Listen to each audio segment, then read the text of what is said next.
Good afternoon. This is HorseRacingNation.com handicapper Jarrod Horak, and in this video we're going to talk about a wet track scenario for the Kentucky Derby 2013, and I'm joined by my colleague Ryan Patterson. Jarrod, there are certainly a lot of owners and trainers out there that are going to be doing a rain dance and praying for rain, and on the flip side there are those that don't want to see any rain at all.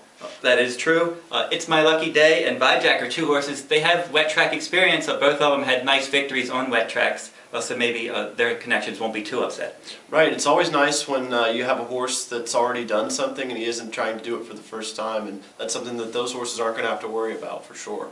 And Vijack has to overcome post 20. It's My Lucky Day's been looking good in his gallops, and he was fast earlier this year, so he is an interesting player. Other horses that you think are going to move up? There are two main horses, Jarrod, drawn on the inside. The first would be Oxbow's got an absolutely huge pedigree for wet tracks. Sons and Daughters of Awesome, again, just totally relished the slop, and speed tends to do better on these wet tracks. Well, guess where Oxbow's headed? Straight to the front under Gary Stevens. I think so too. He had that slow start last time in Arkansas, but both of his career wins he went to the front. And with that wet track pedigree, if Stevens can get him out of the gate and get to the front, that's probably the best place to be on a wet track. Right, he could steal it.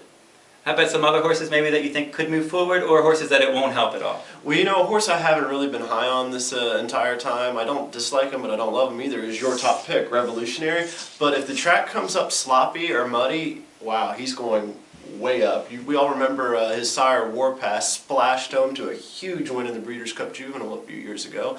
And yeah, he's just bred top and bottom to really appreciate an off-going. And you know that Burrell's going to get him close to the rail and in that right spot. That's how he wins his derbies, right. And since he's drawn towards the inside, that's probably where he wants to be. Any other horses that you think? There isn't really a horse I would downgrade, but as far as the ones that go way up in my book, as far as wet tracks go, it's got to be Oxbow and Revolutionary. I think one horse maybe it could hurt just because of where he was located is Golden Scent. So he's in Southern California. It's always sunny and dry there, and he's probably never trained on a wet track, and he's never run on it for sure. So I'm not sure how he's going to handle it, but he will be forwardly placed. And that's a look at our wet track contenders for this Derby video. Thank you very much for joining me.